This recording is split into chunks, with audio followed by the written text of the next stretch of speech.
सुप्रभात प्यारे बच्चों, हिंदी की कक्षा में आप सभी का स्वागत है। बच्चों, आने वाला साल आप सभी के जीवन में ढेर सारी खुशियां व नई उमंगें लेकर आए। इसी शुभकामना व शुभ आशीर्वाद के साथ हम अपनी आगे की पढ़ाई का शुभारंभ करते हैं। तो बच्चों, आज की इस कक्षा में हम पत्र लेखन के विषय में पढ़ेंगे कि पत्र को किस प्रकार लिखा जाता है तथा पत्र को लिखते समय हमें किन किन बातों का ध्यान रखना चाहिए। पत्र लेखन। पत्र लिखते समय हमें निम्नलिखित बातों का ध्यान रखना चाहिए। सबसे पहले, पत्र हमेशा बाईं तरफ से आरंभ करें और अंत भी बाईं तरफ ही करें। पत्र सुंदर और स्पष्ट लिखावट में होना चाहिए। पत्र सरल तथा स्पष्ट भाषा में लिखना चाहिए। पत्र में कम से कम शब्दों में अपनी बात कहने का प्रयास करना चाहिए। अब ये तो हुई वे सब बातें जिनका ध्यान हमें पत्र लिखते समय करना है। आओ अब जाने पत्र के प्रकार। पत्र दो प्रकार के होते हैं। नंबर 1 औपचारिक पत्र, नंबर 2 अनौपचारिक पत्र। औपचारिक पत्र जिन व्यक्तियों के साथ व्यक्तिगत संबंध नहीं होते उन्हें लिखे जाने वाले पत्र औपचारिक पत्र होते हैं। अपने अध्यापक, प्रधानाचार्य या किसी अधिकारी तथा व्यापारी आदि को लिखे जाने वाले पत्र औपचारिक होते हैं। आओ अब जाने अनौपचारिक पत्र। अपने मित्रों, सगे संबंधियों या रिश्तेदारों को लिखे गए पत्र अनौपचारिक पत्र कहलाते हैं। इन्हें घरेलू पत्र भी कहते हैं। तो बच्चों, आज हम औपचारिक पत्र को लिखना सीखेंगे।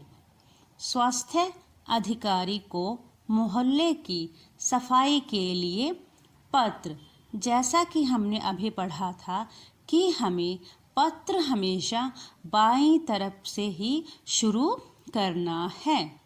सेवा में स्वास्थ्य अधिकारी, क्योंकि हम पत्र स्वास्थ्य अधिकारी को लिख रहे हैं इसलिए यहाँ स्वास्थ्य अधिकारी आएगा। कुरुक्षेत्र नगर पालिका कुरुक्षेत्र। दिनांक, महोदय, आपको सूचित करते हुए मुझे बहुत दुख हो रहा है कि मोहन नगर के सिटी पार्क में कूड़े का ढेर लगा हुआ है। नालियों में पानी सड़ता रहता है, अतः यहाँ मच्छर बहुत हो गए हैं, जिसके कारण मलेरिया तथा डेंगू रोग बढ़ रहे हैं।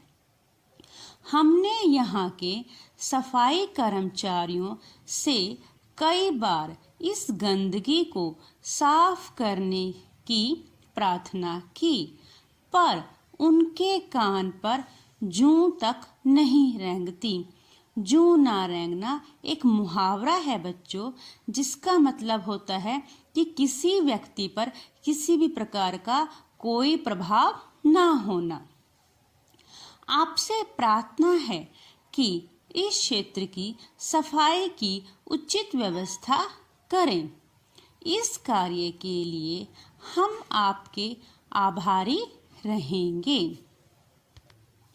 बच्चों, पत्र लिखते समय हमें विराम चिन्हों का विशेष रूप से ध्यान रखना है कि हमारी पंक्ति कहाँ से शुरू होकर कहाँ खत्म होती है और जहाँ से दूसरी पंक्ति शुरू होती है।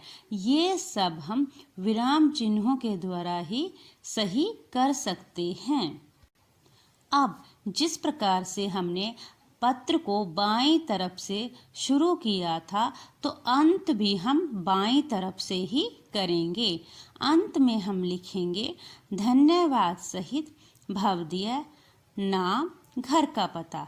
नाम, जो भी इस पत्र को लिख रहा है उसका नाम और घर का पता लिखेंगे। तो बच्चों, आज की इस कक्षा में हमने पत्र लेखन के विषय में पढ़ा। आशा करती हूँ कि आप सभी बच्चों को पत्र लेखन अच्छे से समझ में आ गया होगा कि आप किस प्रकार से पत्र को लिखेंगे। आप सभी से उम्मीद है कि आप सभी बच्चे पत्र को बार बार लिखने का अभ्यास करेंगे। धन्यवाद। आपका दिन मंगलमय हो।